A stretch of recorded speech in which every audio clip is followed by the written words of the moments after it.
ici ce soir pour entendre ces témoignages et les différentes expressions d'action de grâce à Dieu pour ce qu'il a été pour eux durant cette année écoulée. Et je veux joindre mon témoignage avec eux. Je pensais, les sœurs là derrière, rendant témoignage du pain sur l'eau, et ensuite frère Slaughter, frère Graham parlant de quand tous les rouages de la vie mortelle s'immobiliseront. Peut-être c'est incompris ici-bas, mais là devant le trône, Dieu connaît tout au sujet de toutes choses. Ainsi, nous sommes simplement ici ce soir, comme on dirait, je ne crois pas au fait de tourner une nouvelle page ou quelque chose comme ça, et puis vous la tournez en arrière le jour suivant. Mais si nous venons pour nous donner à Dieu, pour l'adorer et le remercier pour ce qu'il a été pour nous et lui demander de continuer d'être avec nous, c'est tout ce qu'il y a de mieux. Je suis un peu fatigué ce soir. J'étais avec des gens hier soir, des invités, et je suis resté debout un peu longtemps, et aujourd'hui nous étions sortis pratiquement toute la journée. Et donc, je me sens un petit peu fatigué et je ne resterai pas très longtemps debout ici. Mais je veux donner la chair ensuite à Frère Funk. Il est notre orateur et ensuite Frère Woods, je pense, va suivre. Et alors, ainsi donc, s'ils resteront tous, il a dit aujourd'hui que je ne devais pas dire cela ici, vous voyez, mais je l'ai fait. Ainsi, j'ai frère Funk assis là derrière, il secoue la tête. C'est une petite plaisanterie pour lui, frère. Mais c'est juste, certainement, ils ont le privilège de suivre dans quelques minutes. Ainsi, nous avons beaucoup d'orateurs ici ce soir. Et il nous reste 3 heures. Et alors, nous essaierons de nous dépêcher aussi vite que possible. Et parfois, juste ces petites choses que je désire dire en ce moment, c'est concernant le témoignage de la sœur là-bas, sœur Leopard, je crois, c'est son nom. J'ai instauré un nouvel ordre ici, comme vous le savez, il y a quelques semaines, à propos des appels des gens au bureau. Et alors, frère Cox et les autres me retransmettront le cas, quoi que ce soit, et pour me laisser aller comme je me sens conduit à aller. Et oh là là, c'est la façon de faire. L'autre matin, en parcourant les différents appels, il y avait sœur Lake et son garçon qui avait un accident, je crois frère Cox m'en avait parlé, et on avait enlevé la rate et il était étendu là au point de mourir. Et un autre frère, avec lequel j'étais sorti dans la montagne cette année au cours d'un voyage, étendu là avec les intestins en hémorragie, peut-être un cancer, et en Californie, oh, partout, des appels de différentes personnes malades. Et j'étais sorti pour prier, je suis rentré, et ma femme m'a dit que frère Slaughter avait appelé quelque chose à propos d'une petite sœur Slaughter, à propos d'une petite fille qui était ici l'autre dimanche. Je suis entré, je me suis assis, je pensais, oh cher Dieu, j'ai tout ceci, je priais pour eux tous, et que veux-tu que je fasse? Et je continuais d'entendre au sujet d'un petit bébé. Eh bien, je retournais pour voir ce que nous avions au sujet d'un petit bébé, et j'ai appelé sœur Cox pour vérifier s'il y avait quelque chose à propos d'un petit bébé. Personne ne semblait connaître quoi que ce soit à propos d'un petit bébé. Ce n'était pas une vision, mais simplement une pression dans l'esprit d'aller vers le petit bébé, un petit bébé malade. La seule chose que je trouvais au sujet d'un bébé, c'était un bébé au Kentucky. Mais ça ne semblait pas être le cas, d'une manière ou l'autre. Et je pensais qu'une vision allait peut-être se manifester. Mais ce ne fut pas le cas. Et je suis retourné dans ma chambre pour prier. Et je pensais, qu'en est-il de ce bébé? Y a-t-il manière où je puisse penser à un bébé?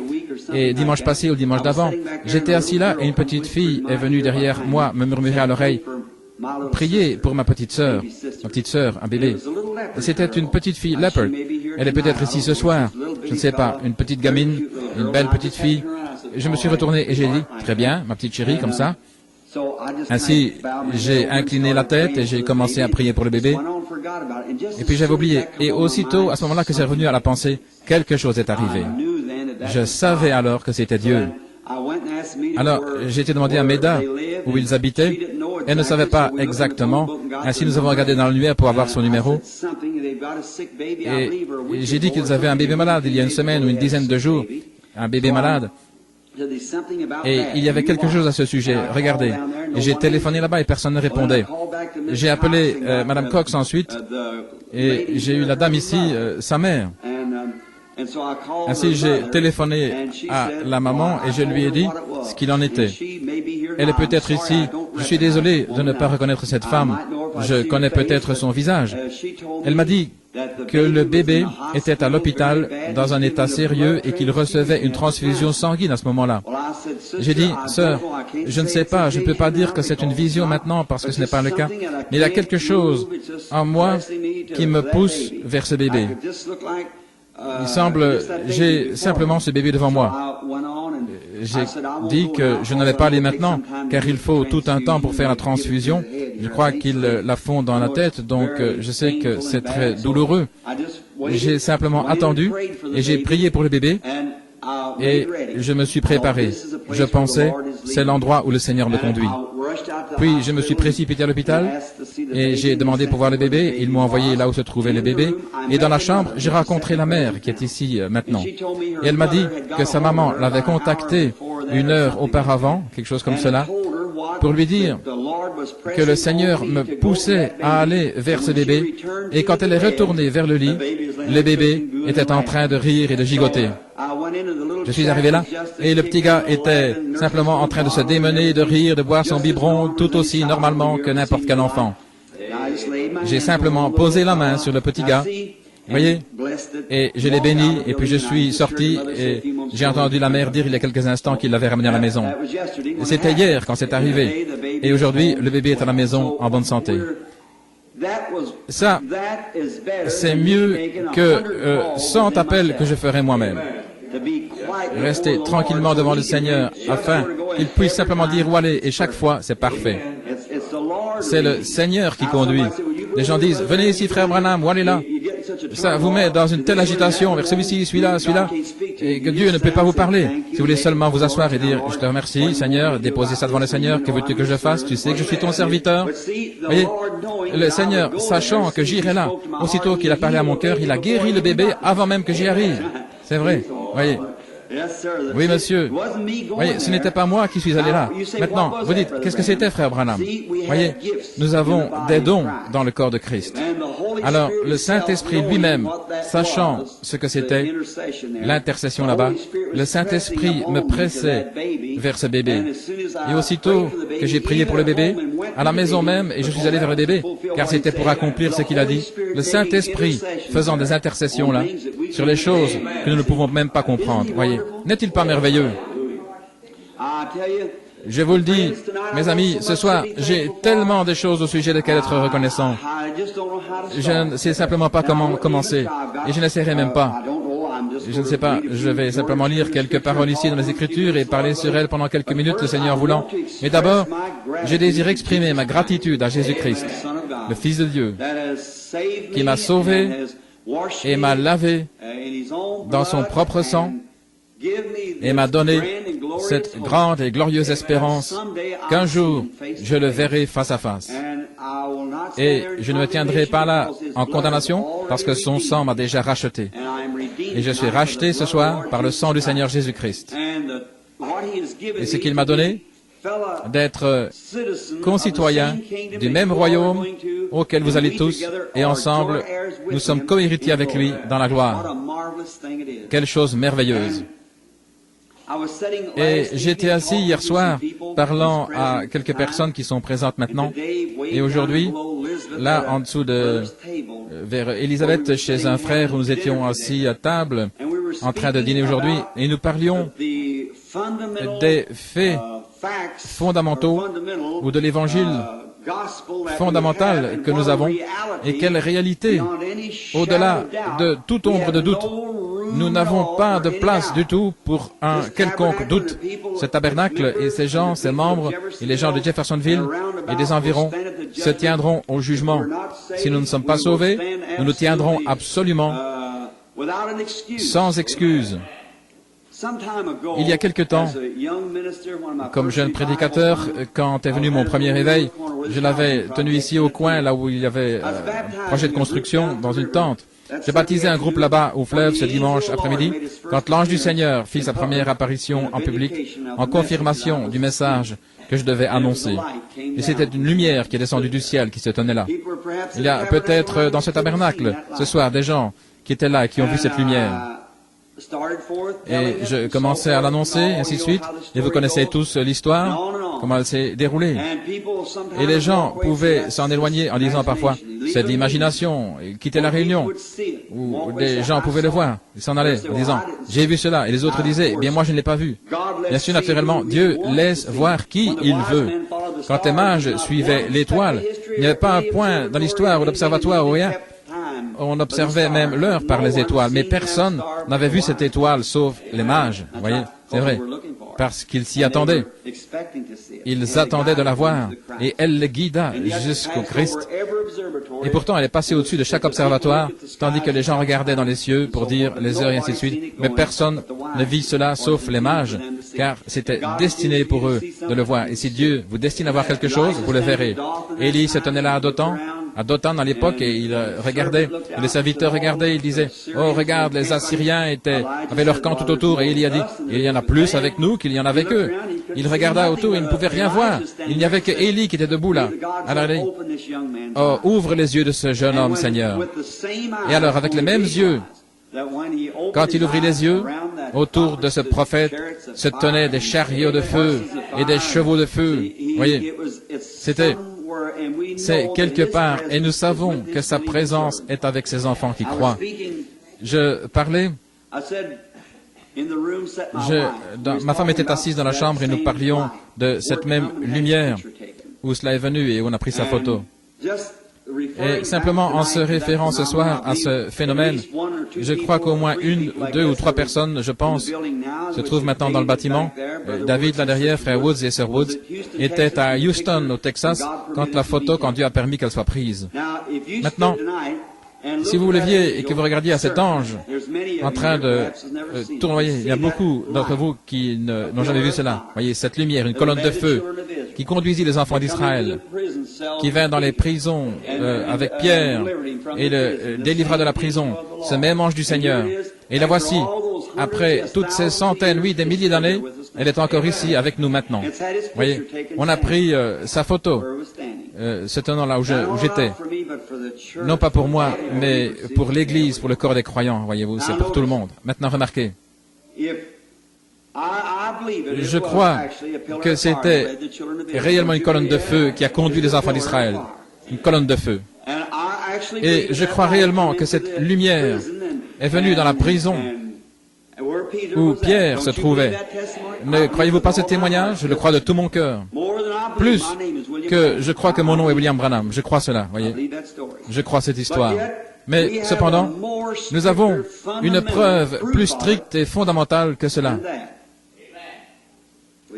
Certainement. Nous avons une preuve plus stricte et fondamentale. Maintenant, je crois cela par la foi. Et qu'en est-il si l'ange du Seigneur se tenait ici maintenant en train de tournoyer et que chacun de vos yeux était visualisé pour voir cela? Ce serait bien. Mais regardez la photo est de loin une preuve plus importante que la regarder avec vos yeux, n'est-ce pas vrai? Parce que vous pourriez avoir une illusion d'optique, mais cette caméra ne prendra pas une illusion d'optique. C'est pas possible parce que c'est un appareil photo et il prendra l'image réelle, ça doit être là pour frapper l'objectif. Voyez, vous pouvez avoir des illusions d'optique et des choses qui paraissent vraisemblables alors que ce n'est pas le cas. Voyez, mais lorsque l'image, et ça pourrait être de la psychologie, vous pourriez dire, vous voyez ça là, et vous continuez à dire, oui, je crois, et croire tellement jusqu'à ce que vous pensiez réellement le voir, alors que ce n'est pas le cas. Voyez, c'est vrai. Et ça, c'est de la psychologie. Mais ça vous emmène dans une pression mentale telle, au point où vous imaginez cela. Vous imaginez au point que ça devienne réalité. Si vous imaginez parfois que quelqu'un vous déteste, alors qu'il ne vous déteste pas, mais si vous l'imaginez, et vous continuez à penser, on ne m'aime pas, il ne m'aime pas, et la première chose, vous allez commencer à éviter cette personne qui ne vous a rien fait.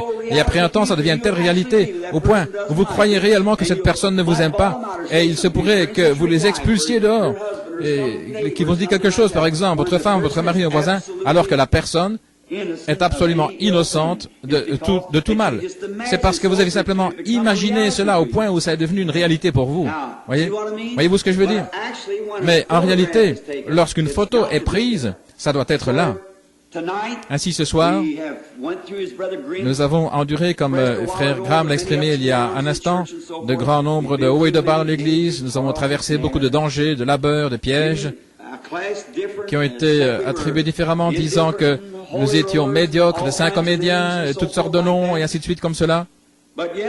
Et pourtant, au milieu de tout cela, si ce tabernacle était incendié ce soir et que je mourrais, le reste de vous continuerait aussi ce soir. Notre témoignage est absolument la vérité. Il y a des millions de gens qui le savent. Et la preuve scientifique le prouve. Pas seulement notre parole, ce que nous avons dit, devant la lumière, devant l'ange, dont on a eu sa photo, cela a été témoigné. Depuis que je suis enfant, que cette lumière est venue il y a des années, beaucoup. Parmi vous m'en avez entendu parler. Des années et des années. Je connaissais tout à ce sujet des années avant que la photo ait été prise.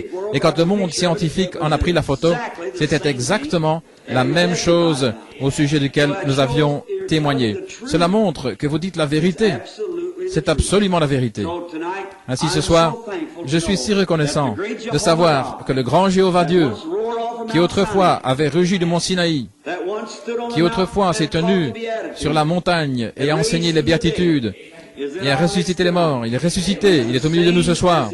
Il est le même, comme il le fut alors, il est aujourd'hui et le sera pour toujours. Et pensez que lui, le Dieu du ciel, s'est humilié pour descendre et s'associer avec des gens comme moi, des pauvres gens, ne possédant pas beaucoup des biens de ce monde, et illettrés comme je le suis. Et pourtant, il m'a tant aimé qu'il est descendu et m'a sauvé par sa grâce. Je n'ai rien mérité ou ne pouvais rien faire, mais il m'a sauvé, parce qu'avant la fondation du monde, il m'a prédestiné à être sauvé dans sa propre préscience avant que le monde commence. Et tous les autres hommes qui sont sauvés, il a fait la même chose pour eux. Oh, quelle chose merveilleuse! Quelle merveilleuse opportunité! Et le désir de tout mon cœur est, pour cette année, si Dieu veut entendre ma prière, je ne puis peut-être pas être capable de rester jusqu'à minuit. J'ai deux petites filles là, qui somnolent, qui pleurnichent. Il se peut que je les conduise d'abord, premièrement. Et je veux dire ceci, si je n'ai pas la possibilité de rentrer pour témoigner,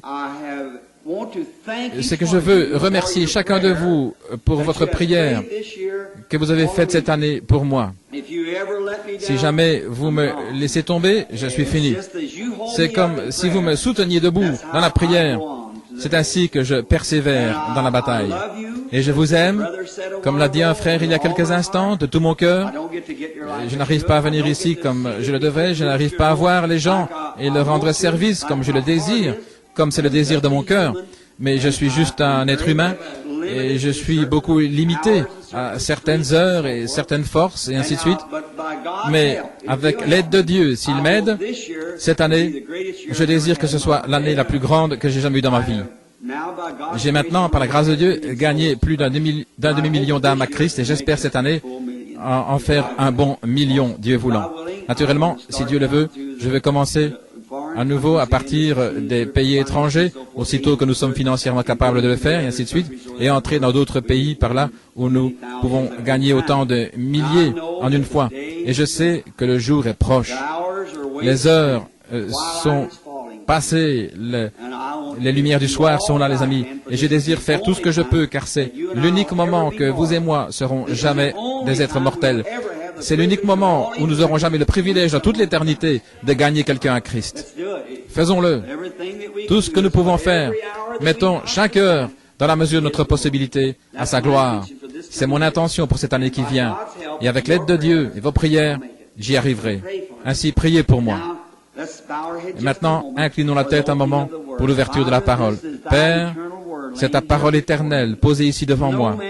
Personne dans le ciel ou sur la terre ne fut digne de prendre le livre, d'ouvrir les sceaux ou regarder dessus, excepté l'agneau qui a été immolé dès la fondation du monde.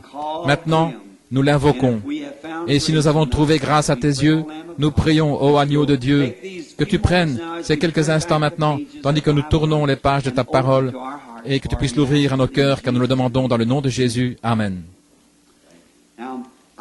Maintenant, j'allais étudier juste un petit moment cet après-midi quelque chose sur lequel parler pour ce soir, mais je ne suis pas rentré à temps pour le faire. Ainsi, ma femme est venue avec Billy et je devais simplement parcourir la Bible et je pensais, parcourir cela Melchisédek et j'ai pensé, oh là là, si je continue avec cela, les autres frères n'auraient pas le temps de parler. Ainsi, je garde cela pour dans quelques jours, Dieu voulant, quand nous aurons beaucoup de temps. Et alors, j'ai trouvé le 10e chapitre des Actes qui parle de l'Église primitive. Si quelqu'un le désire, il y a une Bible qui voudrait ouvrir dans les Actes le 10e chapitre pour juste une petite exhortation pendant quelques moments. Et pendant que vous ouvrez, je donnerai une petite avant-première du passé. Dimanche passé, il y a une semaine, je crois, ou c'était le dimanche d'avant, nous avons étudié dans le livre des Actes concernant l'Église primitive. Nous sommes dans Acte 2, je crois, où quand ils laissèrent aller, comment Pierre leur a dit, comment ils devaient se repentir, être baptisés dans le nom de Jésus-Christ pour la rémission de vos péchés et recevoir le Saint-Esprit. Maintenant, je voudrais faire une petite expression. Est-ce que tout le monde entend bien ici à partir de l'estrade? Écoutez, tout le monde a dit, frère Bill, personne ne vous comprend. Eh bien, je suis peut-être quelque peu étrange, vous savez, mais ce n'est pas mon intention. Mais j'ai mes idées des choses et mes convictions. Et je suis entièrement convaincu que beaucoup de choses qui sont dans les Écritures sont apostoliques, sont celles que nous ne réalisons pas en ce jour. Par exemple, une chose, beaucoup de gens ont dit, comment lorsque vous sortez dans ces réunions évangéliques, comment recevez-vous 30 000 personnes à l'hôtel pour être sauvées? Ils n'ont pas à venir à l'hôtel pour être sauvés. La seule chose qu'ils doivent faire, c'est croire au Seigneur Jésus-Christ. Est-ce vrai? Je veux juste vous demander quelque chose, et pensez-y. Alors, j'aurai vos lettres la semaine prochaine. Je ne peux pas être un catholique, car le catholique croit que cette parole est inspirée, mais que l'Église est au-dessus de la parole. Je ne peux pas être un protestant, car les protestants prennent simplement autant qu'ils pensent qui est correct et que le reste n'est pas inspiré. Donc, je crois en ce que dit la Bible et que c'est la vérité. Je crois que c'est la parole de Dieu. Et afin de croire cela, j'ai dû abandonner ma vie entière et toute ma volonté à cela. Croire que c'est la vérité et qu'il n'y a rien d'autre que cela qui soit la vérité. Il n'y a rien à ajouter, rien à retrancher. C'est simplement comme c'est censé être. Et quiconque retranchera de ce livre y ajoutera, ça sera retranché. Quiconque retranche ou ajoute, c'est l'entière volonté de Dieu. Et c'est la révélation de Jésus-Christ aux gens. C'est vrai. Maintenant, en vue de faire cela, je dois croire que la parole de Dieu est absolument la vérité. Et dans Acte 2, 38, quand Pierre a dit, « Repentez-vous, chacun de vous », il dit, « Hommes, frères, que pourrons-nous faire ?» Premièrement, il voulait être sauvé. Maintenant, regardez, il parla à des non-croyants. Regardez ce qu'il a dit. Il a dit, « Repentez-vous, chacun de vous ». Que signifie se repentir? Se repentir signifie être désolé pour ce que vous avez fait. Par exemple, qu'en est-il si je me retournais ici et si je frappais mon frère sans cause et que je veuille me repentir pour cela? Je dirais, frère Neville, je suis désolé d'avoir fait ça. Voyez?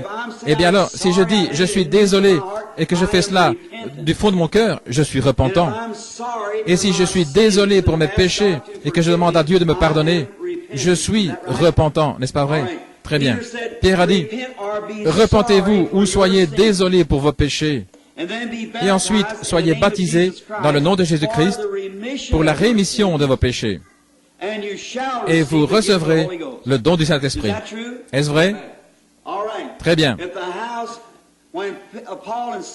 Quand Paul et Silas avaient une réunion, et ils avaient été jetés en prison, battus, parce qu'ils avaient chassé un mauvais esprit d'une diseuse de Bonaventure, et pendant qu'ils étaient dans la prison de Philippienne, cette nuit-là, pendant qu'ils chantaient des chants, le Seigneur envoya un tremblement de terre et secoua la prison si fortement que les fers, les entraves tombèrent de leurs mains. Le geôlier tira son épée pour se tuer, et Paul dit, « Ne te fais point de mal, car nous sommes tous ici. » Et il dit, « Que pouvait-il faire pour être sauvé ?» Il lui a dit, « Crois au Seigneur Jésus-Christ de tout ton cœur, et tu seras sauvé, toi et ta famille. » Remarquez. Crois au Seigneur Jésus-Christ. Maintenant, si un homme est désolé pour ses péchés, Je veux y aller doucement afin que cela pénètre vraiment profondément. Si un homme regrette, est désolé pour ses péchés et se repent, étant désolé pour ses péchés, et accepte Jésus-Christ comme son sauveur de ses péchés, et est baptisé dans le nom de Jésus-Christ, Dieu est dans l'obligation, à cette minute-là, de donner à cet homme le baptême du Saint-Esprit. S'il ne le fait pas, il n'a pas gardé sa parole. Est-ce vrai? Maintenant, pourquoi toutes ces réunions d'attente? Pourquoi toutes ces évidences et les choses que nous avons? Maintenant, Jésus a dit, dans Saint Jean 5, 24, « Celui qui écoute ma parole et qui croit en celui qui m'a envoyé a la vie éternelle qui dure à toujours. » Maintenant, si c'est la vie qui dure à toujours, que signifie pour toujours? Ça signifie sans fin. Celui qui écoute mes paroles et qui croit en celui qui m'a envoyé a la vie sans fin. Alors pourquoi toutes ces allées et venues, essayer d'être sauvés de toutes ces choses alors? Si vous avez la vie sans fin, vous ne pouvez pas périr. Votre vie ne le peut, parce que vous avez la vie éternelle. Maintenant, si quelqu'un d'entre vous veut voir ce mot, le mot grec, Zoé, Z-O-E, le mot grec qui signifie la vie de Dieu. Car si c'est éternel, il y a seulement une chose qui est éternelle, et c'est Dieu. Il est d'éternité en éternité, tu es Dieu. Maintenant, s'il est d'éternité en éternité, et vous a donné la vie d'éternité en éternité, alors vous aurez à devenir une partie de son être éternel. Est-ce vrai? Et si vous devenez une partie de son être éternel, cela fait de vous un fils ou une fille qui lui appartient, ce qui accomplit exactement ce que l'Écriture dit, nous sommes fils et filles de Dieu. Quand l'avez-vous reçu? Quand vous avez crié?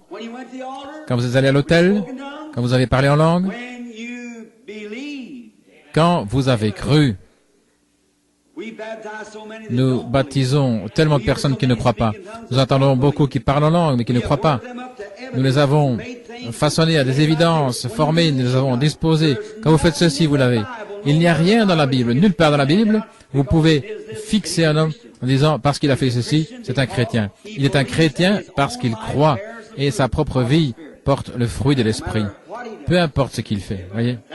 C'est cela. Maintenant, quand vous croyez, vous recevez la vie éternelle. Et la vie éternelle est Dieu.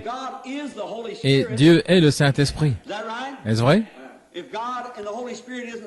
Si Dieu et le Saint-Esprit, c'est la même personne, alors Jésus avait deux pères. Jésus a dit que Dieu était son père, et la Bible dit que le Saint-Esprit était son père. Ainsi, les deux étaient la même personne.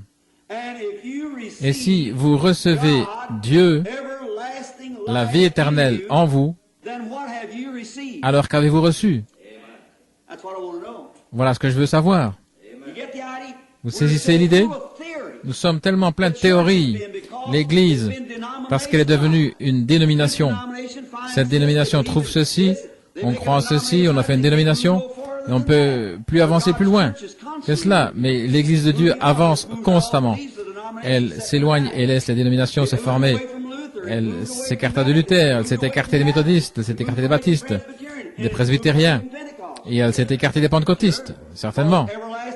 Parce que la vie éternelle continue d'avancer. Vous voyez? Et vous la recevez, pourquoi? Parce que vous croyez au Seigneur Jésus-Christ. Maintenant, il y a ces deux choses, regardez. Vous êtes soit un incrédule ou un croyant. C'est soit le jour ou la nuit. Est-ce vrai? Maintenant, je ne peux pas dire une grande partie de ceci est la nuit, juste ce que je vois à travers cette fenêtre. Non, la chose entière est la nuit. C'est vrai. Maintenant, comme je l'ai souvent dit, fumer des cigarettes, chiquer du tabac, boire du whisky, ce n'est pas péché. Ce sont les attributs du péché. Vous faites cela parce que vous êtes un incrédule. Et vivre de manière juste, sain, paisible, calme, tranquille, aimable et sociable, et ainsi de suite, ce n'est pas parce que vous êtes un chrétien. Ce sont juste les attributs de la chrétienté. C'est à cause de ce qui est en vous qui produit cela. Et si vous imitez cela, si vous le faites parce que vous êtes censé être un chrétien, vous êtes un hypocrite. C'est vrai. Si votre vie n'est pas une vie de douceur, parce qu'en vous, il y a quelque chose qui se manifeste. Et c'est ça qui le fait, qui vous fait sentir de cette manière. Vous traverserez les épreuves, des ennuis, des hauts et des bas, et être incompris, ça n'a rien à voir avec cela. Lorsqu'Israël rétrograda en Égypte, ils étaient rétrogrades, ils n'avaient jamais perdu leur alliance, ils avaient perdu la joie de leur salut. David n'a pas dit « restitue-moi mon salut », mais il a dit « rends-moi la joie de mon salut ». Son salut a dû rester le même, mais il a fait ce qu'il ne fallait pas, il a perdu la joie de son salut. Voyez-vous ce que je veux dire? Quand avez-vous été sauvé? Quand avez-vous été sanctifié? Quand avez-vous été rempli du Saint-Esprit? Quand vous avez cru au Seigneur Jésus-Christ. Car c'est là que vous avez reçu la vie éternelle. Mais ensuite, à partir de là, vous avez commencé à grandir. Vous avez commencé à grandir. Vous avez grandi à travers la sanctification, à travers le Saint-Esprit, à travers le parler en langue, et toutes ces choses. Mais vous avez reçu la vie quand vous avez cru. Mais où est-ce que je veux dire? Et maintenant, certains ont déjà reçu la vie, et vous essayez de les emmener à faire quelque chose alors qu'ils n'ont pas encore atteint ce niveau. Et la Pentecôte est arrivée à l'endroit où l'Église arrive maintenant à l'adoption ou au placement des fils. Maintenant, dans l'Ancien Testament, lorsqu'un fils était né dans une famille, c'était un fils parce qu'il était né dans la famille. Mon fils est mon fils. Quand il m'est né, et quand l'Église pentecôtiste donna naissance ou a trouvé ce qu'ils ont appelé la naissance, la nouvelle naissance ou l'Église du Saint-Esprit, qu'ils étaient nés dans le royaume de Dieu. Et bien maintenant, dans l'Ancien Testament, maintenant dans Éphésiens, chapitre 1er, il est dit que nous sommes prédestinés à l'adoption des fils. À l'adoption des fils. Regardez cela. L'adoption des fils. Oui, monsieur. Et un homme dans l'Ancien Testament, lorsqu'un fils lui était né dans sa maison, il était un fils lorsqu'il était né. Mais il y avait un tuteur qui élevait cet enfant jusqu'à un certain âge. Alors, si ce tuteur faisait rapport au père que cet enfant était digne, très brave et tout, alors il était adopté dans cette famille. Beaucoup d'entre vous, lecteurs de l'Ancien Testament, connaissaient l'Écriture là-dessus. Il était adopté dans la famille. Mais s'il ne l'était pas, il demeurait toujours un fils, mais il n'était pas adopté. Et donc, s'il était adopté, on l'emmenait dehors, dans la rue, on lui mettait une robe, et puis une cérémonie était organisée. Et alors, la signature de ce garçon sur le chèque avait la même signification que celle de son père, exactement la même, car il était adopté dans la pleine communion de la famille. Et Dieu adopta son propre fils. Lorsqu'il a emmené avec Pierre, Jacques et Jean comme témoins, que toute parole soit établie sur la déposition de 2 ou 3 témoins, ils sont allés là-haut, et Dieu couvrit Christ d'une nuée, le Saint-Esprit couvrit Christ d'une nuée, et son vêtement brillait comme le soleil. Est-ce vrai? Et Dieu lui-même dit, « Celui-ci est mon fils bien-aimé, écoutez-le. » En d'autres mots, tout est là. Ce qu'il dit suffit. Et alors, il lui fut donné d'être égal. Naturellement, c'était Dieu, mais Dieu dans la chair de Jésus-Christ, se manifestant aux gens. Et là, Dieu adopta son propre fils. Et alors, quand l'Église pentecôtiste et ces gens ici, dans les derniers jours, ont commencé à voir la nouvelle naissance, étant nés de nouveau, ils pensaient que ça réglait la question. Non, monsieur, vos hauts et vos bas, entrées et sorties, choses semblables, Dieu ne peut pas vous placer comme fils. Mais quand vous demeurez dans le royaume, que vous demeurez dans l'Évangile, demeurez droit, l'un de ces jours, Dieu vous appellera dehors et vous mettra de côté. Il vous adoptera comme son fils devant les gens et il vous donnera quelque chose qui secouera les nations avec cela. Voyez-vous ce que je veux dire? C'est l'adoption dans la famille. Maintenant, ceux-là qui l'avaient suivi, Pierre, Jacques et Jean, nous parlons ce soir de Pierre, une grande vision. Comment ces hommes ont vécu en ce jour-là. Et maintenant, d'abord, plus haut ici, au 32e verset du chapitre précédent, le 9e chapitre, et comme Pierre visitait tous les saints, il arriva aussi vers ceux de Lydde, et là il trouva un certain homme appelé Énée, couché sur un lit depuis 8 ans et paralytique. Et Pierre lui dit, Énée, Jésus-Christ te guérit, lève-toi et arrange ton lit. Et aussitôt il se leva.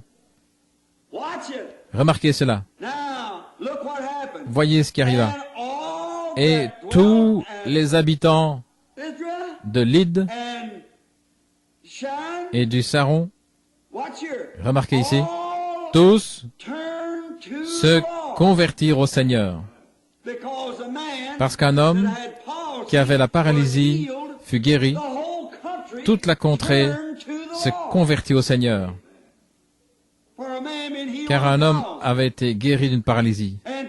Et aujourd'hui, les morts sont ressuscités. Et les gens disent, c'est de la démonologie, c'est de la psychologie, de la télépathie mentale. La personne n'était pas morte pour commencer. Vous voyez la différence? C'est notre indifférence vis-à-vis de Dieu qui a déterminé ce que nous avons aujourd'hui. Nous allons recevoir le jugement divin. Le monde entier est secoué maintenant même sous l'impact des jugements qui approchent. L'un des prédicateurs prendra probablement cela dans quelques instants sur les jugements qui approchent. J'espère qu'ils vont le faire. Les jugements qui approchent. Car le monde entier est prêt, il tremble. Chaque nation tremble. Ne pensez-vous pas que la Russie ne tremble pas aussi? Les États-Unis et les îles tremblent.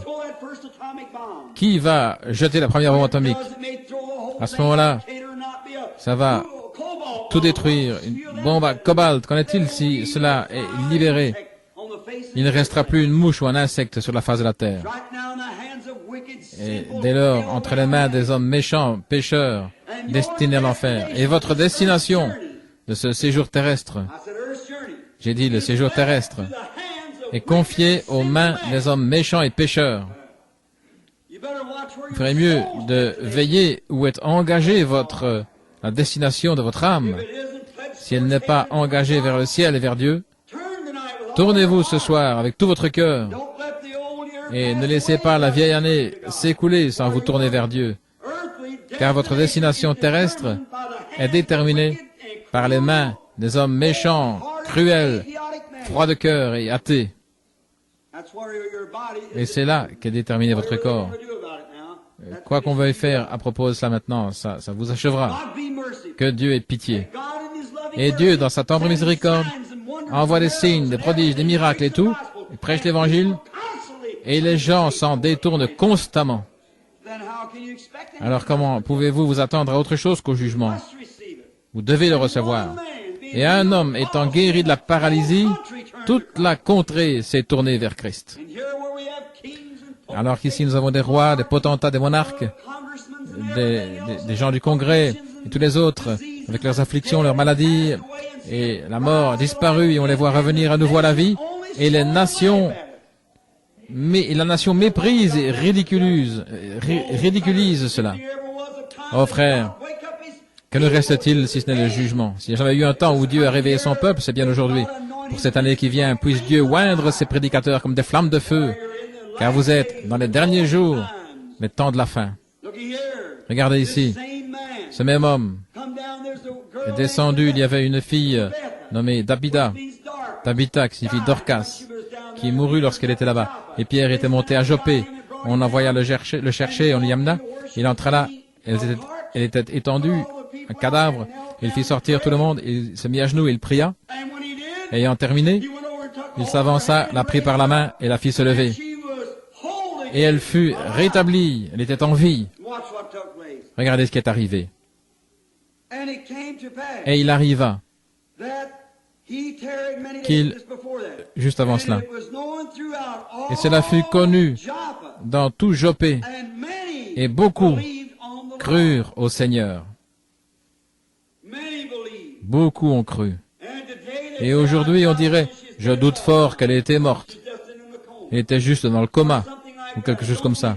Je ne crois pas à une chose pareille. Voyez-vous, il se débarrasse de tout par vos explications. Quand vous faites ça, avec le surnaturel, vous vous débarrassez du Dieu même que vous adorez.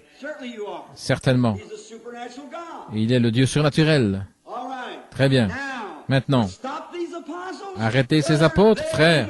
Ils avaient été avec Jésus. Ils ne se souciaient pas de ce que quiconque disait. On les fait venir là une fois, et leur dit que les jours de miracle étaient passés, et on les a fouettés, les a mis en prison, on les garda toute la nuit, et le matin suivant, ils furent passés en jugement, et on vient découvrir qu'ils étaient ignorants, illettrés, mais ils pouvaient remarquer qu'ils avaient été avec Jésus. Ayant été relâchés, ils n'allèrent plus jamais consulter le séminaire. Ils allèrent vers les leurs, et lorsqu'ils s'assemblèrent, expliquant ce que le Seigneur avait fait, ils s'assemblèrent et ils firent cette prière, « Seigneur !» Et cela s'accomplit ce qu'avait dit le prophète. Pourquoi ce tumulte parmi les nations et ces vaines pensées parmi les peuples?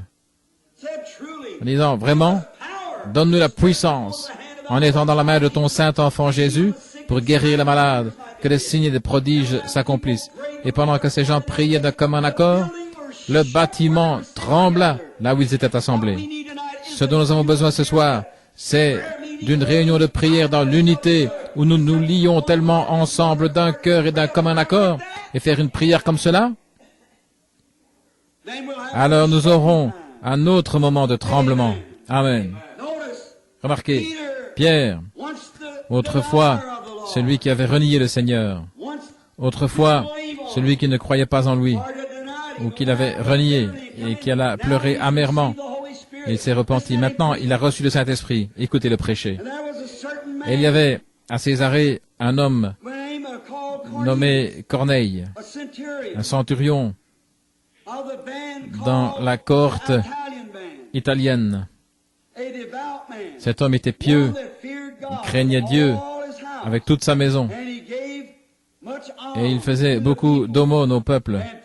Et il priait Dieu continuellement. Quel homme! Maintenant, rappelez-vous qu'il était un païen, pas même un juif. Il était un gentil, un centurion, établi sur une centaine d'hommes. Mais c'était un homme craignant Dieu. Dieu a toujours trouvé parmi les gentils des hommes craignant Dieu. Pendant que je marchais aujourd'hui avec un jeune homme, j'ai dit, quand j'arriverai au ciel l'un de ces jours, une chose que je désire faire, c'est d'aller serrer la main à un certain gars. Et il a parlé à propos de celui qu'il voulait voir. Et il voulait lui serrer la main et pour différentes choses. Et comment Dieu a béni les gens. Et lorsque Uri, après que David ait pris Bathsheba comme femme, et on l'envoya chercher, on l'amena et elle devint enceinte, et il la fit retourner afin de pouvoir mettre cela sur le dos d'Uri. Et il n'était pas un gentil. Il n'était pas un juif, c'était un gentil. C'était un Héthien, un prosélyte à la religion juive. Et il lui dit d'aller chez lui et de rester un moment avec sa charmante et belle femme. Et il a dit, à Dieu ne plaise que je fasse une chose comme cela, pendant que l'arche de Dieu est sur le champ de bataille. Et il refusa de le faire. Et frère, quand j'entrerai dans la gloire, je désire aller voir Uri et lui serrer la main, en disant que Dieu soit loué, car ton témoignage a signifié quelque chose pour moi dans mon séjour terrestre. Je désire aller voir Daniel et lui dire, tu sais Daniel, lorsque tu es là sans crainte devant ces lions, ce témoignage a signifié quelque chose pour moi. Oui, monsieur. Je veux voir l'apôtre Pierre et dire, Pierre, cette nuit-là, quand tu étais en prison, et le Seigneur est venu dans une grande lumière et a brillé sur toi. Oh, j'avais toujours admiré cela. Et tu avais commencé à suivre cette lumière et la porte s'ouvrit devant toi et elle te prit jusque dans la rue. Tu avais pensé que tu étais en train de rêver. Quel temps! Il n'y aura pas d'endroit tranquille dans le ciel quand tous les rachetés s'assembleront là. Ce sera quelque chose de merveilleux qui arrivera là-haut quand tous les rachetés y entreront. Et voici ce centurion, la maison de Corneille. Voyez comment Dieu a tellement arrangé cela. Maintenant, Corneille était un homme craignant Dieu. Il priait continuellement et donnait des aumônes au peuple. Vous ne ferez jamais rien qui en vale la peine que Dieu n'enregistre cela en témoignage pour vous. C'est vrai. Il priait et il donnait des aumônes au peuple. Et c'était un grand homme. Et un jour, pendant qu'il était en prière dans la maison, il vint un ange dans la prière, dans la pièce où il se trouvait. Croyez-vous dans les anges? L'ange entra dans la pièce où il se trouvait et il dit, « Corneille, lève-toi et descends à Joppé et cherche un homme nommé Pierre qui habite dans la maison d'un certain Simon. Et il te dira quoi faire. » Amen. Maintenant, Pierre, à ce moment-là, avait tellement voyagé qu'il eut faim. Il était environ 12 heures. Il monta sur le toit et faisait une petite sieste. Il alla faire une sieste pendant qu'il se trouvait là en attendant qu'on lui apprête le dîner. Et donc Corneille envoya un soldat et deux fervents hommes, et ils furent conduits à Pierre. Et entre-temps, Dieu, s'il envoie quelqu'un pour vous voir, il fait tous les arrangements à l'avance pour que cette chose arrive. Il a fait les arrangements à l'hôpital, hier, pour ce bébé qui était couché là, dans une condition agonisante, en sorte qu'on n'a pas su ce qui n'allait pas. Et le Saint-Esprit a parlé dans la pièce, a fait des arrangements à l'hôpital pour la guérison de l'enfant, avant même que je n'y arrive. Alléluia. En Finlande, quand ce petit garçon était couché là, mort, sur la route, et son père et sa mère qui revenaient des champs en courant et en criant et en claquant les mains, Dieu avait arrangé à l'avance sa résurrection 2 ans avant ce temps. Gloire au Seigneur.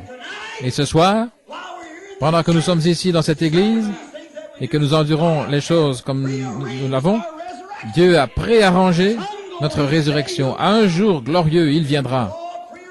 Tout est préarrangé. Et les hommes et les femmes qui pensent à cela, quelquefois, les poètes changent ces chants. Oh, il y aura une rencontre dans les airs. Il y a environ 15 ans, j'étais debout sur cette estrade où je me tiens ce soir avec un grand diagramme en train d'enseigner. Et il y avait un petit groupe de pentecôtistes venus de Louisville. Et je n'avais jamais cru à la façon de danser de ces gens. Et il y avait une petite dame qui était montée ici pour jouer du piano. Et ils allaient chanter un chant spécial. Et ils battaient aussi sur une boîte de conserve. Et j'étais très critique à l'égard de cela. Je pensais, que va-t-il se passer? Cette femme va chanter un chant spécial, elle se mit à jouer, la dame devait battre sur la planche et cette petite fille blonde sautait ici et elle se mit à danser dans l'esprit. Et moi j'étais là dans le siège d'un moqueur. Je désire donc que vous regardiez à cela. Et je me mis à parler à mon église au point qu'ils se demandaient tout ce que j'allais faire. Regardez cela. Maintenant, ils sont en train de faire une taverne là de mon église. J'étais assis là, ne sachant pas mieux. Je ne disais rien, mais dans mon cœur je pensais cela. Et je l'observais là pendant qu'elle dansait. Et la première chose, vous savez, j'ai dit, attendez une minute. Je me demande si cette dame a une écriture pour cela. Et je me mis à penser aux écritures. Et j'ai dit, où la danse a-t-elle jamais été ordonnée? En premier lieu, dans la Bible. C'est vrai. Et je pensais, qu'est-ce qui les faisait danser? J'ai vu que les enfants d'Israël, lorsqu'ils traversèrent la mer Rouge, Myriam regarda en arrière et vit tous les chefs de corvée noyés. Elle ramassa un tambourin et se mit à danser. Et elle battait ce tambourin et courait le long de la rive en dansant. Et les filles d'Israël la suivaient en dansant. Et je pensais, c'est la victoire. J'ai vu David, lorsque sa petite chérie assise là, derrière cet éventail, elle s'éventait regardant son petit ami, David, qui se tenait là. Et puis voici l'arche dont frère Graham a parlé tout à l'heure. Et David l'a vu venir et il s'est mis à danser en tournant et en tournant. Eh bien, elle dit, tu m'embarrasses. Il a dit, si tu n'apprécies pas cela, regarde ceci. Et il s'est mis à nouveau à tournoyer, à tournoyer. Vous savez quoi? Dieu regarda le ciel et a dit, David, tu es un homme selon mon propre cœur. C'est vrai. Et je pensais, vous savez, il y a quelque chose qui ne va pas avec moi. Je n'ai peut-être pas assez de victoire. Et j'avais mon pied méthodiste pendant ce temps-là qui tapotait. Et la première chose que vous savez, Dieu est mon juge. Avant que je me rende compte de ce que je faisais, j'étais là sur le plancher en train de danser avec cette fille. C'est vrai. En tournoyant. Alors j'ai dit, oh Dieu, enlève-moi de ce siège de moqueur et que j'examine sensiblement toutes choses avant d'exprimer un jugement. Amen. Dieu fait des choses étranges. Je ne croyais pas à nombre d'absurdités. Je ne crois pas à un tas de pourriture, mais je crois à une parole de Dieu réelle, véritable, remplie de l'Esprit, du Saint-Esprit, qui se prêche en puissance et en démonstration. Amen. Car c'est cette chose-là qui m'a sauvé, c'est la chose qui m'a conduit jusqu'ici, c'est la chose qui m'a secouru quand le docteur avait dit que je mourrais, c'est la chose qui m'a sauvé à l'heure de ma mort, et c'est la chose qui me ressuscitera, et c'est la chose avec laquelle j'irai au ciel. Si jamais j'y entre, je devais aller par elle, parce que je ne connais rien d'autre que cela, et je ne veux rien connaître d'autre. C'est vrai. Connaître Jésus et lui crucifier, et c'est tout.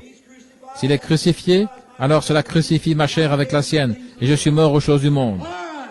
Bien, amen. Vous savez, je deviens religieux. Je commence à me sentir comme ça. Remarquez. Mais voici. Oh là là, quel temps! Quelle merveilleuse réunion ils avaient. Corneille dit, allez donc là-bas, demandez celui qui est nommé Pierre. Il dit, il n'avait jamais entendu parler de lui auparavant. Et Pierre là-haut pensait, Seigneur, je ferai une petite sieste juste avant de prendre mon dîner. J'ai tellement faim, je suis fatigué. Et alors, il est entré dans une transe. Les Écritures le disent. Je crois qu'il est tombé dans une transe. Oui. Et à ce moment-là, il a vu une nappe descendre, toute pleine de reptiles. Et une voix dit, lève-toi, tue et mange. Et il a dit, non, Seigneur, je suis un juif. Rien d'impur, de souillé n'est jamais entré dans ma bouche. Il a dit, n'appelle pas souillé ce que j'ai purifié. Et il dit, lève-toi.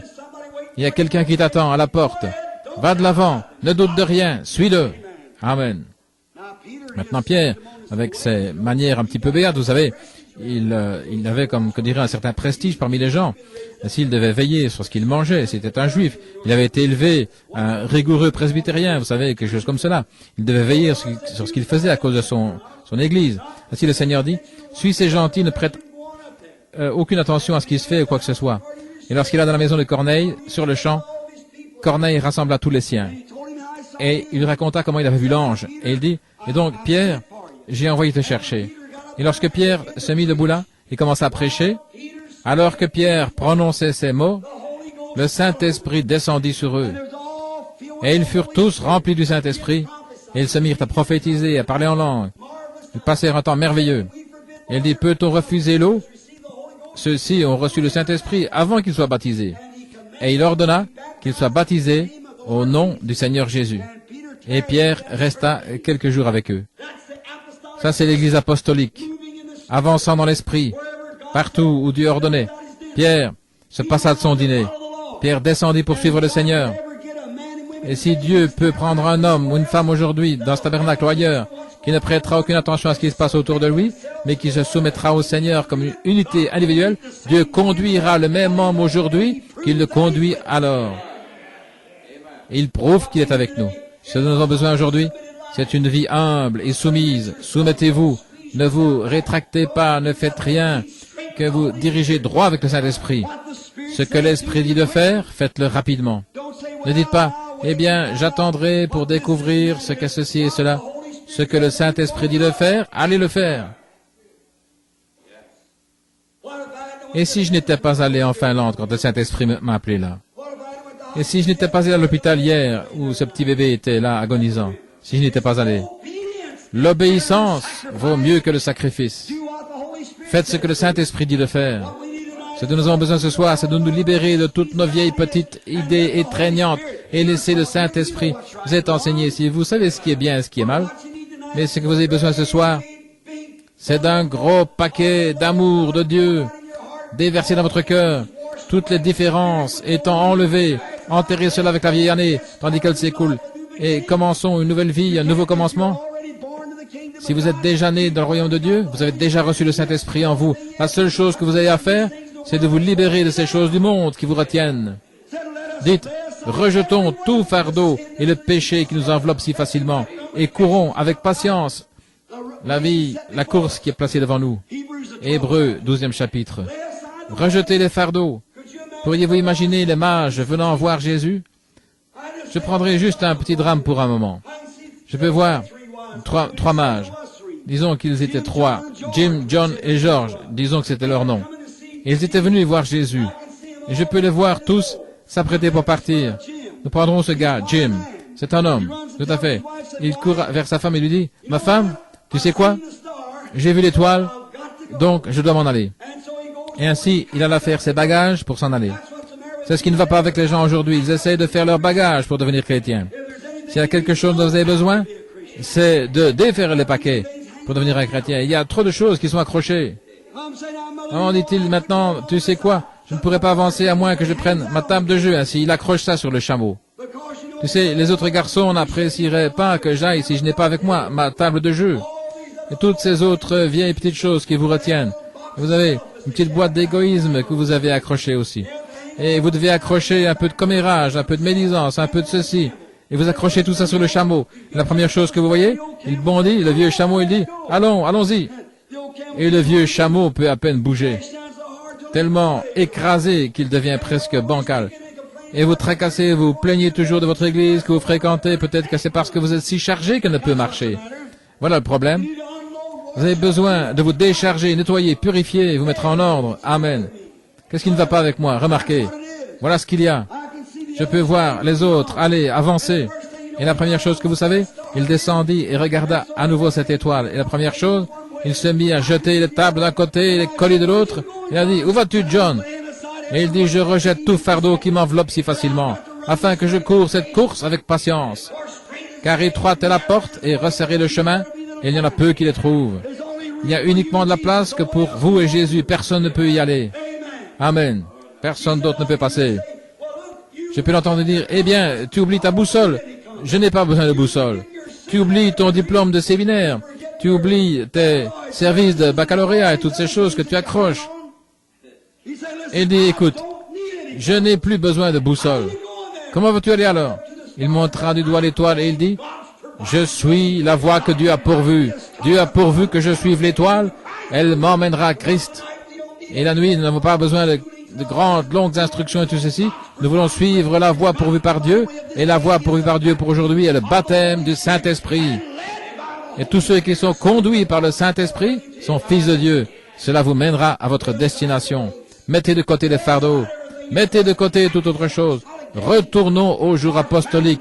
Notre fondement est sûr. Dieu a pourvu pour nous par des signes, des prodiges, des photos et le reste. Il a prouvé qu'il est avec nous. Et autour du monde, ce glorieux, puissant évangile a balayé 1 500 000, les a envoyés dans le royaume de Dieu l'année passée. L'église pentecôtiste a eu plus de succès que toute autre église qu'il y a dans le monde l'année passée. Au nombre de conversions, 1 500 000 enregistrés. Alléluia. Qu'est-ce qui se passe? C'est la plus puissante chose qu'il y ait sur la terre aujourd'hui. Mais le diable les a et a causé une interruption dans le petit groupe-ci, ce petit groupe-là. Ils font des histoires les uns avec les autres. Si jamais ils peuvent oublier leur égoïsme et leurs différences et se joindre ensemble, leurs mains, leur cœur, comme un seul, le millénium s'instaurerait. C'est de cela que nous avons besoin ce soir. Nous unir. C'est ce que le Branham Tabernacle a besoin de faire. C'est ce que toutes les églises ont besoin de faire. C'est de s'unir dans une fraternité, comme un individu, en Christ Jésus. Un bébé nouveau-né et marcher dans ce sentier étroit et resserré, regardant à l'auteur et le consommateur de notre foi, Jésus-Christ.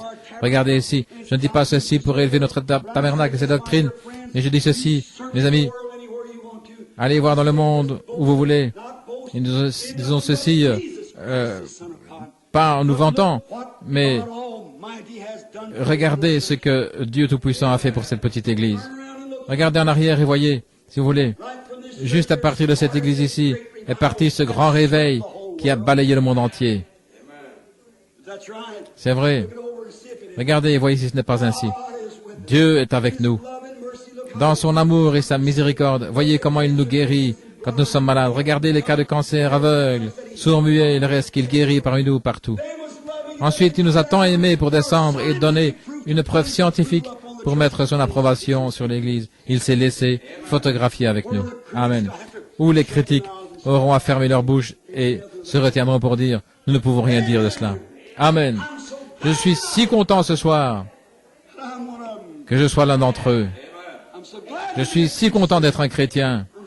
Je suis si content de vivre ici parmi des gens qui croient dans ce grand mouvement. Je m'attends qu'il y ait des petites différences. Nous sommes des humains. Mais en principe, nous sommes un. Et nous tenons ensemble comme une unité en Jésus-Christ. Dieu nous a bénis et donné toutes ces merveilleuses choses. Pensez-y. Comment je n'aurais pas pu être ici moi-même ce soir si ce n'avait été le Seigneur, lorsque le meilleur des docteurs avait dit que je ne pouvais pas y arriver. Mais le docteur en chef est descendu et a dit, tout est entre mes mains et tu y arriveras. Et j'ai cru en lui. Comment Sœur Weaver était assise là? C'était un squelette assis sur une chaise roulante lorsqu'on l'avait amené ici pour être baptisé dans le nom de Jésus-Christ. Et le docteur lui donnait de vivre jusqu'au matin avec un cancer qui la rongeait il y a 7 ou 8 ans. Et la voici ici ce soir avec nous. Combien plus pourrais-je citer ceux qui sont entrés ici par ces portes qui étaient estropiés, affligés, malades, boiteux, paralytiques et le reste, et qui ont été guéris juste par cette petite porte ici, comme témoins de la résurrection du Seigneur Jésus-Christ. Que devrions-nous être? Que devrait être ce Branham Tabernacle?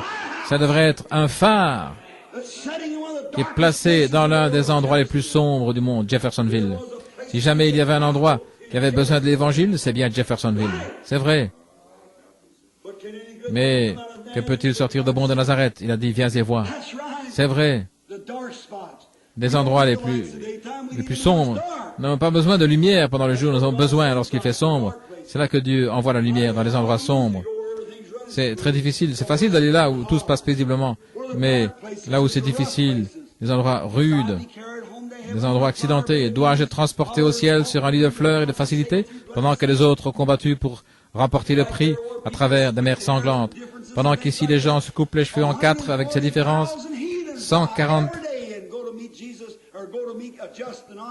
000 païens meurent chaque jour et vont rencontrer Jésus, rencontrer un Dieu juste et honnête, sans connaître quelque chose à son sujet. 140 000 meurent chaque jour. Les païens victimes de la mort qui n'ont jamais entendu le nom de Jésus-Christ, qui meurent chaque jour. Et nous disputons à savoir si nous sommes presbytériens ou méthodistes. Quelle disgrâce, quelle honte! Nous avons besoin d'une vision. Non pas simplement regarder juste ici, mais regardez là, au bout de la route, pas ici au bout de votre nez. Si je me mets à penser aujourd'hui ceci, autre chose. Mais je vis pour l'éternité, pour quelque chose là-bas, quelque chose que Dieu a ordonné et que je dois aller rencontrer un jour. J'ai pris trop de temps. Encore 10 minutes. Avec la grâce de Dieu et l'aide de Dieu, je lui ai demandé quelque chose il y a 2 ans et je lui ai redemandé maintes fois. Pendant 15 ans et finalement il me l'a donné. Et je continuerai à frapper à sa porte et je serai en vie l'année prochaine. S'il ne me la donne pas cette année, voyez, cette chose que je lui ai demandé. C'est pour sa gloire, quelque chose que je pourrais faire pour lui là-bas. Il permettra ceci pour moi, alors je pourrai là et gagner des âmes pour lui, un peu mieux, pour être un peu plus affermi en chemin. Et je prie qu'il veuille le faire, c'est ma prière. Et mon témoignage pour vous est que si vous voulez simplement prier pour moi et m'élever devant lui dans la prière, alors je pourrai continuer. Et comment puis-je faire une chose, peu importe ce qui arriverait, si je n'avais personne pour me croire? Vous êtes autant concerné que je le suis, ou que quiconque l'est. Peu importe ce que nous faisons, que ce soit prêcher, ce que nous disons, s'il n'y a personne pour croire, alors rien ne peut être fait. C'est vrai. Tout est échec. Rien ne peut être fait, excepté que nous assemblions et que nous croyons l'un en l'autre. Je crois en vous et vous croyez en moi. Et ensemble, nous croyons en Dieu. Et nous croyons que son esprit nous conduira. Maintenant, frère Funk, allez-vous venir? Vous tenez le bébé maintenant. C'est votre excuse, frère Woods. Je pense que vous êtes le suivant. Frère Woods dit frère Jackson. Très bien, et lui a adopté frère Jackson. Alors je pense que frère Jackson sera le suivant. Que le Seigneur bénisse notre frère Jackson, qui est le suivant. Est-ce que vous aimez le Seigneur? Très bien. Sœur Gertie, venez un instant. Je désire que vous chantiez un chant avec moi. Et tout le monde va chanter. Je vais essayer. Je suis enroué comme c'est pas possible. J'ai un gros rhume. Et quelque chose à la tête. Mais je désire que vous m'aidiez à chanter ce bon vieux chant. Donnez-moi le ton. Je ne sais pas ce que c'est, mais donnez-moi une note, car je veux chanter le ruisselle de sang, cet évangile que je prêche, qui ruisselle de sang. Ne croyez-vous pas? Très bien. Tous ensemble maintenant.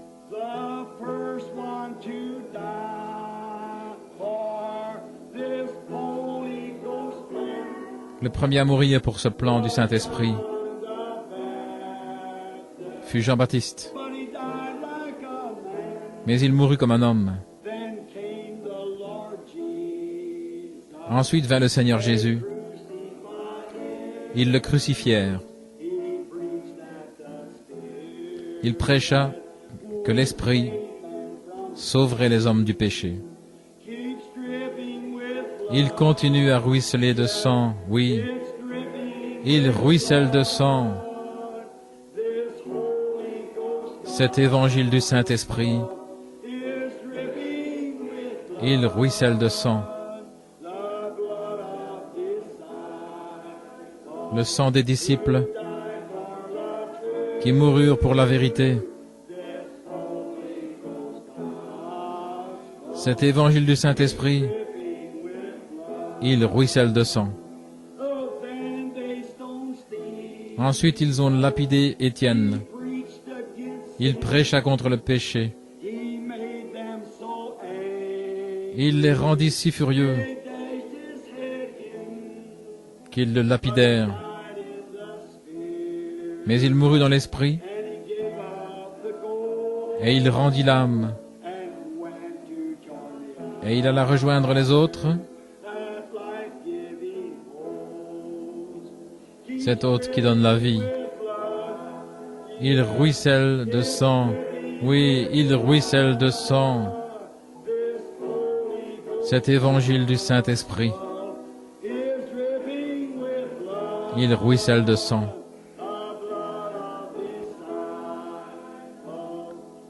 Le sang des disciples qui moururent pour la vérité.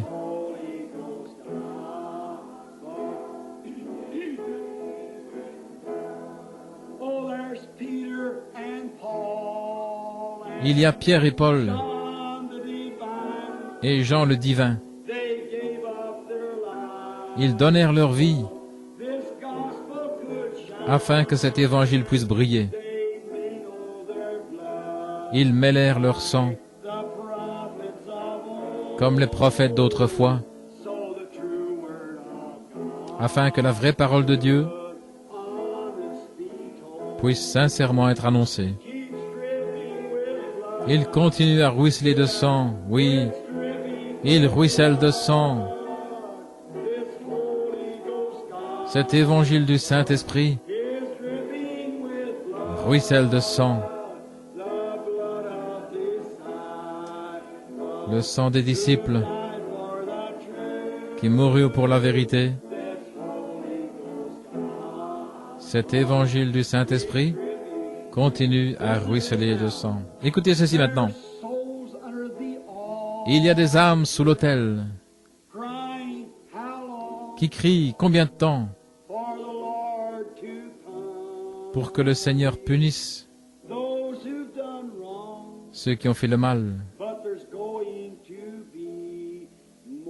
Mais il y en aura encore plus qui donneront le sang de leur vie pour cet évangile du Saint-Esprit et son flot cramoisi.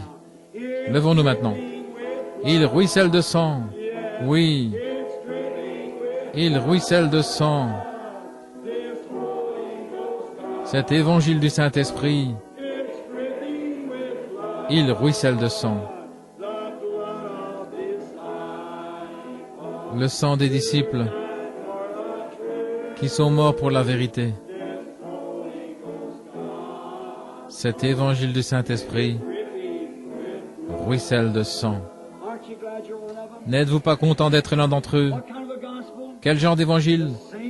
Le même évangile qui leur fut donné, les mêmes signes, les mêmes prodiges qui suivent, la même colonne de feu, le même Seigneur Jésus, la même guérison des malades, la même puissance de l'Esprit, tout qui continue d'avancer, et les mêmes persécutions qui arrivent.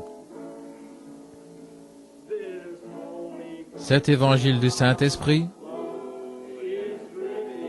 ruisselle de sang. Tous ensemble maintenant. Tournez-vous et serrez la main de quelqu'un et dites que le Seigneur soit loué.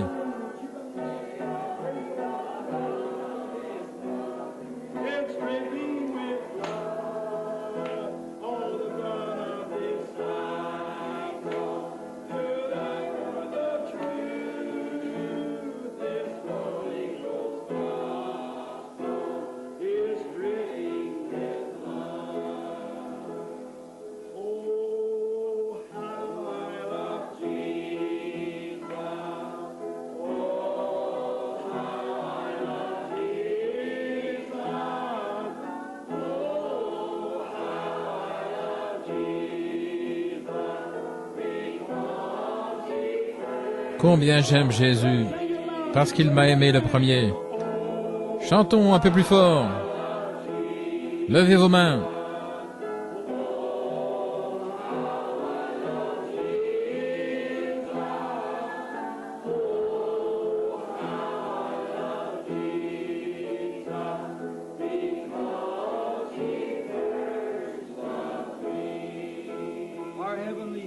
Notre Père céleste, nous te remercions ce soir pour le Seigneur Jésus-Christ, pour sa puissance, pour son amour, et de savoir que dans le grand et noble jour dans lequel nous vivons, quand les prophètes d'autrefois virent à l'avance ce jour et donnèrent des commandements à son sujet, disant comment les hommes seraient emportés, hautains, amoureux du plaisir plus que de Dieu, ayant une forme de piété, mais renieraient ce qui en fait la force.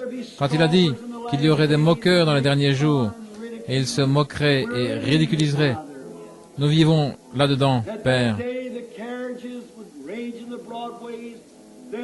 Il y aurait des raz-de-marée ébranlant les côtes, les bords de la mer, toutes ces grandes prophéties qui s'accomplissent, et des grands signes et des prodiges qui apparaissent dans les cieux, tels que des soucoupes volantes et le reste. À cause de ces signes, le monde serait dans l'effroi et tremblerait. Cela provoquerait des tremblements de terre en divers lieux et toutes sortes de choses, perplexité de temps et la détresse parmi les nations. Et il a dit en ce jour-là, alors Israël fleurirait. Alléluia. Cette vieille étoile de David à 6 branches est en train de flotter au-dessus de Jérusalem ce soir pour la première fois depuis 2500 ans. Les nations se disloquent. Le figuier bourgeonne. Tous les autres arbres bourgeonnent. Les méchants bourgeonnent. Le romanisme bourgeonne. Le communisme bourgeonne. Et ton Église produit des bourgeons. C'est le printemps qui arrive. Ô grand maître de la vie, lève-toi avec la guérison sous tes ailes, Seigneur, et donne à tes serviteurs tous les pouvoirs et les signes pour étendre la main de ton saint enfant Jésus, pour accomplir des miracles et des signes, et pour prêcher l'Évangile jusqu'aux extrémités du monde. Accorde-le, Seigneur. Bénis cette petite Église, bénis son pasteur, Seigneur, notre frère bien-aimé. Bénis tous ceux qui sont associés ici avec nous, tous ceux qui invoquent ton nom partout autour du monde. Aide cette année qui vient, aide, Seigneur, aide-nous à être meilleurs pour ton service. Éloigne du milieu de nous la maladie et oins-nous du Saint-Esprit. Éloigne de nous l'envie, la lutte, la jalousie et tout ce qui est impie, et qu'on dise de nous que nous sommes tes enfants. Une ville qui est bâtie sur une colline qui ne peut être cachée. Accorde-le, Père. Bénis-nous et pardonne-nous de notre passé, et puissions-nous dire, comme Paul, oubliant les choses du passé, nous pressons le pas vers la marque de la vocation céleste en Christ. Seigneur, envoie-moi où tu veux. Je suis prêt à partir. Donne tes ordres quand tu veux. Pardonne-nous, Seigneur, et sanctifie cette Église pour ton honneur et ta gloire, et les gens qui y sont, car nous le demandons dans le nom de Jésus. Amen. Vous pouvez vous asseoir maintenant, que le Seigneur vous bénisse.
Est-ce que vous aimez ça?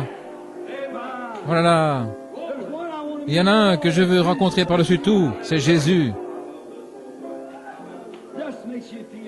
Ça vous fait sentir si réjoui, nettoyé, pur. Est-ce que vous sentez ainsi? Tout purifié. Oh, aimez-le simplement.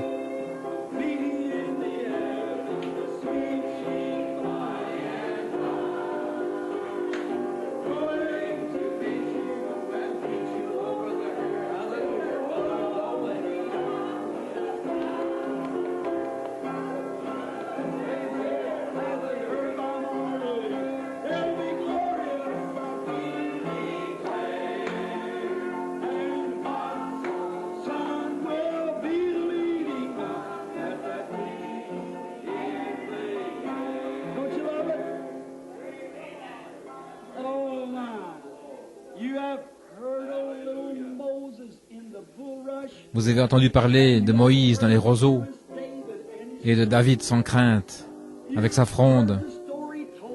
L'histoire de Joseph qui avait des songes et de Daniel dans la fosse aux lions.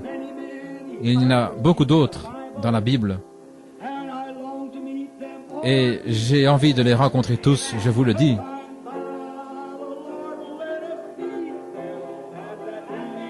Et Dieu nous laissera les rencontrer dans cette réunion dans les airs. Il y aura une rencontre dans les airs.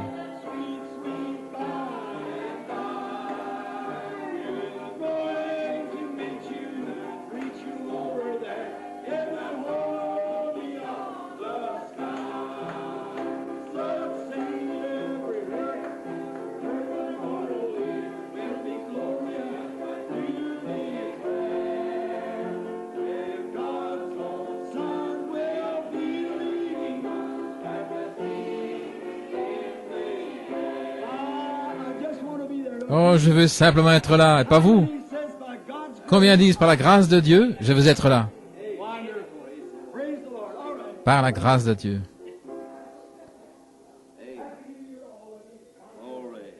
Heureuse et nouvelle